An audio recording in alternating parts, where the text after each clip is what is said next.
CR lang ako, rinig na rinig sa buong mall yung boses ni Kumi, nakakahiya. Maingay. Ay, uuwi na si Kumi. May pag-away pa sa akin. Today is the day dahil Kumi Day at first time niya pong gagala. So tara, samahan nyo kami sa BGC. Guys, finally nasa BGC na si Kumi. First gala ni Kumi. Ako mas excited ako para sa kanya. So tara, dali. Maghanap tayo ng mga friends niya.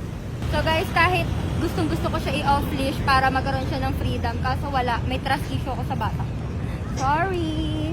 Pagbaba nga po ni Kumi, kitang-kita nyo naman na nag-amoy-amoy siya, as in first time in her life na makaamoy talaga po siya ng damo, as in. Kompleto ko muna po kasi talaga yung vaccines niya bago siya ilabas or igala, and eto na nga, unang bungad pa lang sa paghahanap ng tropa ni Kumi ay chow chow at husky na agad ang bumungad sa kanya. Pero as you can see guys, grabe, hindi talaga natitinag ang batang to. Grabe, tinatahulan niya yung chow chow. Dito sa part na to, medyo kinabahan talaga kami ni Daddy Earl, pero may tiwala naman ako sa fur mom niya kasi tayong mga fur mom is kilala natin yung mga anak natin. Pag sinabi ng fur mom na mabait yan, hindi yan playful lang yan, is nagtitiwala talaga ako kasi ganun din po ako. Pag po kasi nasa labas kami ng mga anak ko, kunyari ang dala ko ay si Tuti o kaya si Yuki na alam kong aggressive sa ibang mga fur baby, sinasabi ko talaga na wag nilang ilapit yung mga anak nila. Dito naman sa part na to ay parang natutulala na si Kumi, parang nagugulumihanan na siya na parang anong nangyayari, bakit ang daming malalaking dogs, which is hindi naman talaga siya sanay sa mga ganyan. Nasanay siya sa mga kapatid niya na maliliit lang, na siya talaga yung bardagol, kaya parang naguguluhan talaga siya sa mga nangyari sa paligid niya. And tingnan niyo tong chow chow na to, protective pa nga siya kay Kumi kasi ayaw niyang palapitin tong isang dog, as in hawak-hawak niya talaga yung leash. Parang sinasabi niya, huy, wag mong lapitan yan, baby pa yan, kasi nga gustong jugjugin itong isang dog, si Kumi, gandang-ganda kay Kumi. And yung chow chow na to guys, yes, alam ko medyo kinabahan din kayo sa first part kasi parang pasugod siya, pero kung malalaman niyo lang kung gaano ka-friendly tong chow chow na to, tuwang-tuwa lahat sa kanya.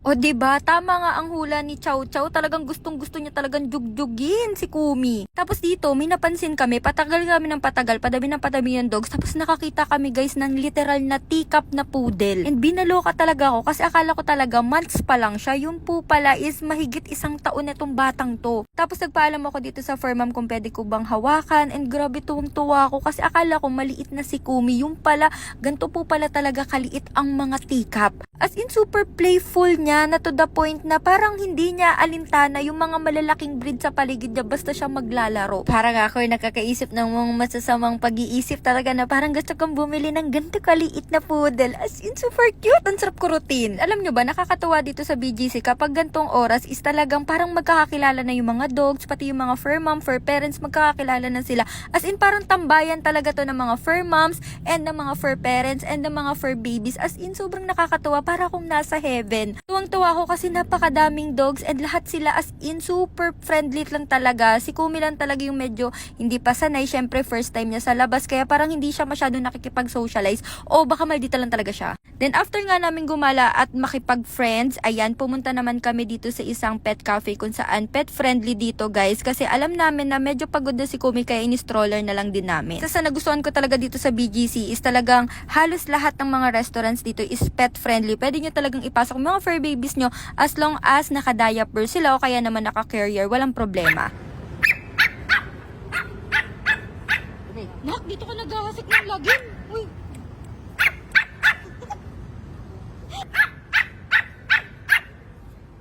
Dito nga kami napadayo dito sa Shake Shack kung saan hindi lang siya basta-basta pet friendly kasi meron silang menu na para talaga sa mga dogs, which is parang ice cream siya na something ganyan. So binilan ko na din si Kumi. Ay, Kumi, napaghahalataan naman si Kumi na hindi lumalabas ng bahay.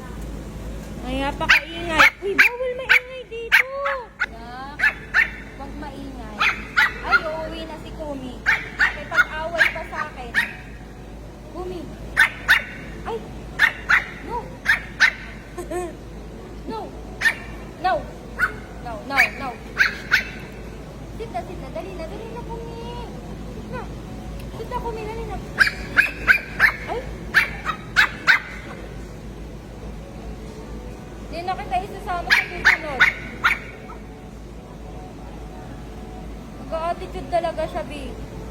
Ay, makulit. Sarado na.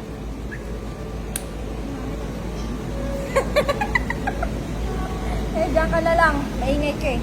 Ba, nakakaloka talaga tong batang to. Grabe, ang liit-liit pero napakatinis talaga ng boses. Anyways, ito pala yung in-order ko sa kanya. Para siyang cappuccino na ice cream na pang dogs talaga siya. Tapos meron treats na toppings. Tapos binatatawa ko sa reaction ni Kumi nung natikman niya to. Wait lang.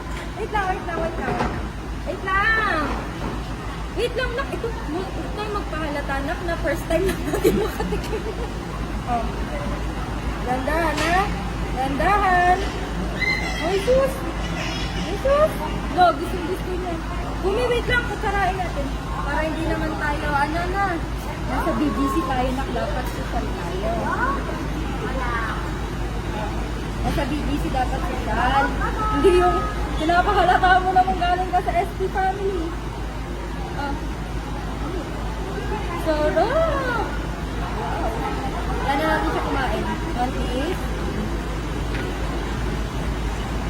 Nanginginig. Excited siya. Gusto niya. Dahan-dahan. Gusto niya, oh. Harap. Oh. Yung hindi mapagkakailang anak ka ni Mami siya. Kasi ganito ako kumain kapag nasa social na lugar to. Dapat nagkukutsara to eh. Oh. Oh. Ay, grabe. Grabe na. Ay, grabe. Uy! Mamaya na ulit. Nag-CR lang ako. Rinig na rinig sa buong mall. Yung boses ni Kumi nakakahiya. Tara na.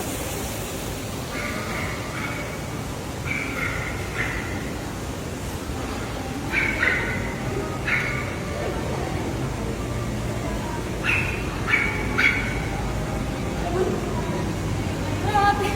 Rinig na rinig ang boses mo sa buong BGC, anak. Ano ba yan? Nakakahiya. Nakakahiya naman. Ay, hindi nasasama si Kumi talaga. Grabe naman yung bibig ko. Nasira niya na yung tali na. I'm so happy na finally is nakagala na nga tong si Kumi, and as you can see, mukhang nag-enjoy naman siya. Kung malapit lang talaga ang BGC sa amin, Diyos ko, parang inaraw-araw ko na at inisa-isa ko na yung mga anak ko dito. So yun lang guys, sana nag-enjoy kayo. Bye-bye!